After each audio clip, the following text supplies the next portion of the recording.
इस वीडियो में हम बात करेंगे वर्ब के टॉपिक पर। तो देखते हैं वर्ब की डेफिनेशन से शुरू करते हैं।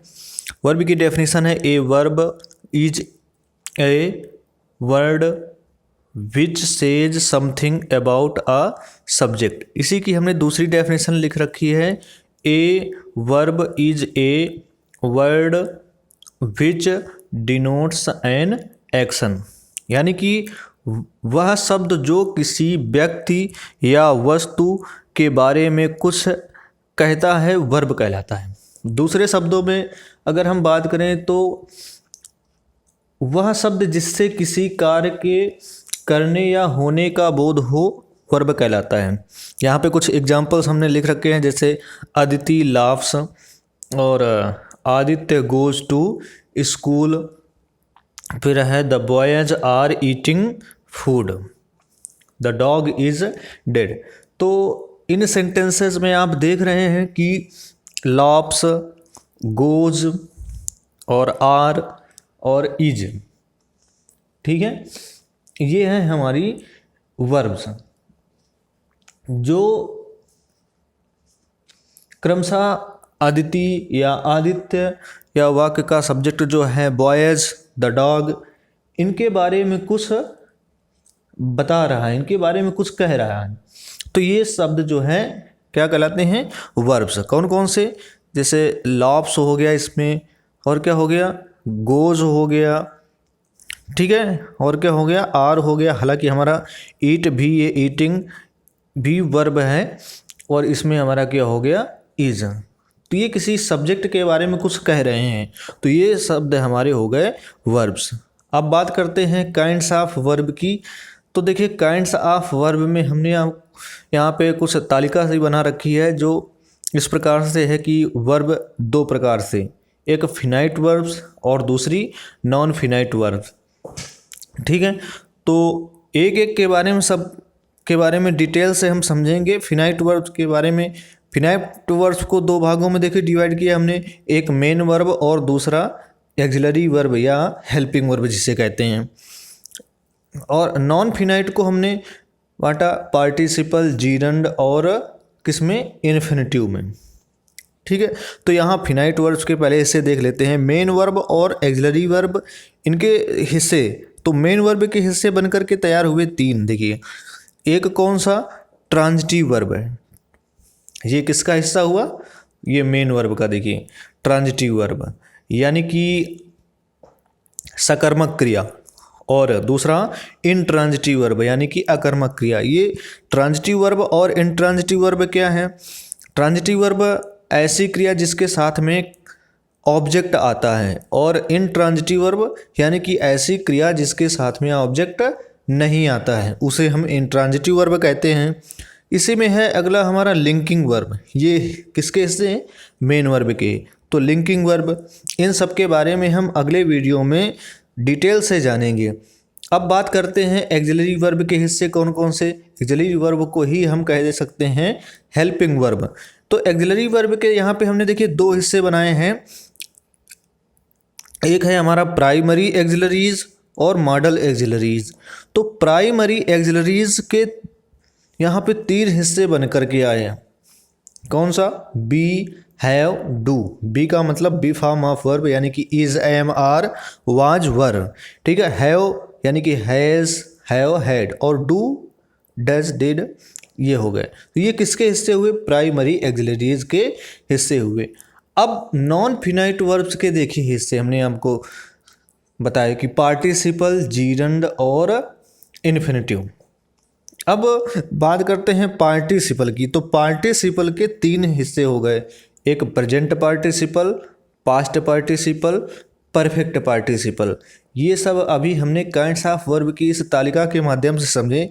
हम एक एक करके सभी के बारे में डिटेल से बताएंगे आपको कि पार्टिसिपल, जीरंड, इन्फिनिटिव या मेन वर्ब जो आपने यहाँ पे देखा कि ट्रांजिटिव वर्ब और इंट्रांजिटिव वर्ब क्या है, या वी फॉर्म ऑफ वर्ब या मॉडल एक्सिलरीज वर्ब, ये सब क्या है, इनके बारे में हम डिटेल से जानेंगे एक एक करके।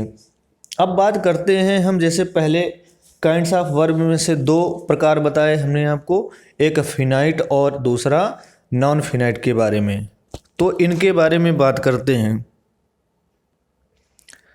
देखिए, फिनाइट वर्ब्स किसे कहते हैं? वे वर्ब्स जो सेंटेंस के सब्जेक्ट तथा टेंस के अनुसार अपना रूप बदल लेते हैं, फिनाइट वर्ब्स कहलाते हैं। जैसे यहाँ पे कुछ एग्जाम्पल लिखे हमने।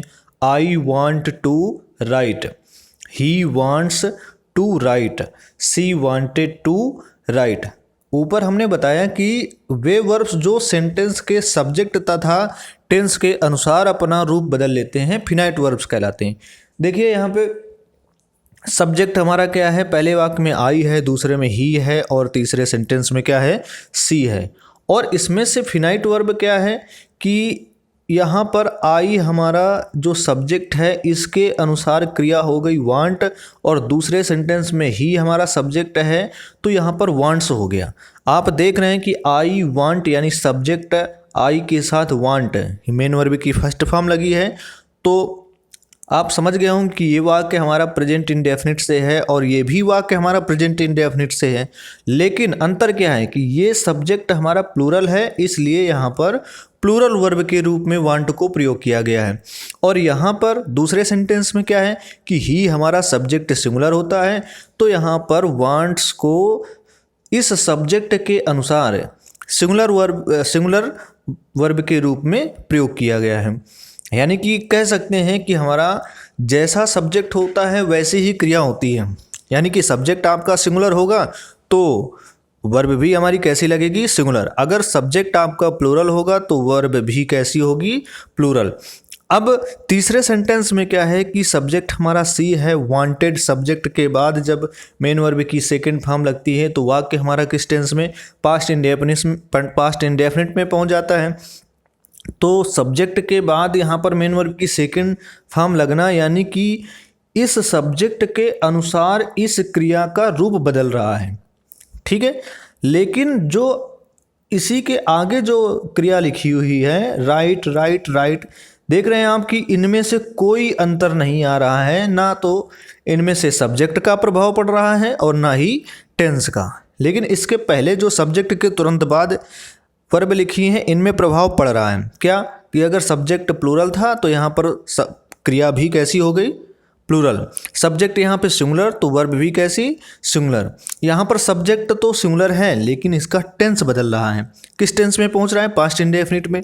तो इस क्रिया ने भी अपने आप को चेंज किया, यानी कि इसने भी अपने आप को पास्ट में पहुँचा दिया। तो इस सब्जेक्ट के अनुसार इसने टेंस बदल दिया। तो वही ऊपर कहा गया कि वे वर्ब्स जो सेंटेंस के सब्जेक्ट तथा टेंस के अनुसार अपना रूप बदल लेते हैं, फिनाइट वर्ब्स कहलाते हैं। यानी कि एक सरल भाषा में समझते हैं कि मान लीजिए फिनाइट वर्ब्स में होता है भाई सब्जेक्ट राजा, ठीक है। अब राजा जैसा कहेगा वैसा ही प्रजा को करना होता है। तो यहाँ पर ये हो गए सब्जेक्ट्स हमारे राजा और क्रिया क्या हो गई? प्रजा। यानी कि इस सब्जेक्ट यानी कि राजा ने कहा भाई कि क्या कि मैं प्लूरल हूँ तो तुम भी प्लूरल, अगर मैं सिंगुलर हूँ तो तुम भी सिंगुलर, मैंने अपना रूप बदला तो आप भी अपना रूप बदलिए। तो ये शासन चला रही है क्रिया, तो इसे कहते हैं फिनाइट वर्ब्स, ठीक है। लेकिन उसी जगह यहाँ पर राइट और राइट जो आप देख रहे हैं इसमें से कोई परिवर्तन नहीं होता है, तो ये कहलाती है फिनाइट वर्ब। आगे देख लेते हैं फिनाइट वर्ब्स के बारे में कि वे वर्ब्स जो सेंटेंस के सब्जेक्ट तथा टेंस के अनुसार अपना रूप नहीं बदल सकते हैं, नॉन फिनाइट वर्ब्स कहलाते हैं। जैसे कि ऊपर एग्जाम्पल में हमने आपको बताया, देखिए आई वॉन्ट टू राइट, तो यहाँ पर क्या है कि टू राइट तीनों सेंटेंसेस में लिखा हुआ है, ये अपना रूप नहीं बदल रही है। लेकिन सब्जेक्ट आई था तो वांट, ही था तो वांट्स और सी है तो वांटेड। मतलब कि ये क्रिया तो अपना रूप बदल रही है लेकिन ये क्रिया रूप नहीं बदल रही है। तो जो क्रिया रूप नहीं बदल रही है वो कहलाएगी नॉन फिनाइट वर्ब्स, ठीक है। और क्या है कि फिनाइट वर्ब का अपना एक सब्जेक्ट होता है, ठीक है भाई, समझिएगा कि फिनाइट वर्ब जो होगी उसका सब्जेक्ट होता है। देखिए जैसे यहाँ पर ये फिनाइट वर्ब है वांट, ठीक है, तो इसका एक सब्जेक्ट है, वो क्या हुआ, आई। जैसे ऊपर वाले सेंटेंसेज में आपने देखा कि सबका अपना अपना एक सब्जेक्ट है, ये सब्जेक्ट के अनुसार ही प्रयोग की गई हैं, लेकिन यहाँ पर राइट राइट राइट और इसके पहले टू लगा दिया गया है, क्योंकि दो वर्ब्स एक साथ लिखी जा रही हैं, यानी कि टू लगा करके ही नॉन फिनाइट वर्ब्स रखा गया।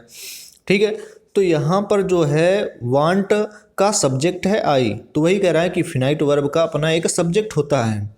लेकिन दूसरा पॉइंट क्या कह रहा है कि नॉन फिनाइट वर्ब का अपना कोई सब्जेक्ट नहीं होता है, वाक्य में यह ऑब्जेक्ट के रूप में प्रयुक्त होता है। जैसे यहाँ पर ये आपका हो गया नॉन फिनाइट वर्ब, ठीक है, तो इसको किस रूप में प्रयोग किया गया है, ऑब्जेक्ट के रूप में प्रयोग किया गया है। और वांट कैसी क्रिया हो गई, वांट हो गई हमारी फिनाइट वर्ब। तो नॉन फिनाइट और फिनाइट वर्ब में आप अंतर समझ गए होंगे। अब आगे बात करेंगे फिनाइट्स वर्ब के जो हिस्से हैं या नॉन फिनाइट्स वर्ब के हिस्से हैं, उनको हम जानेंगे नेक्स्ट वीडियो में डिटेल से।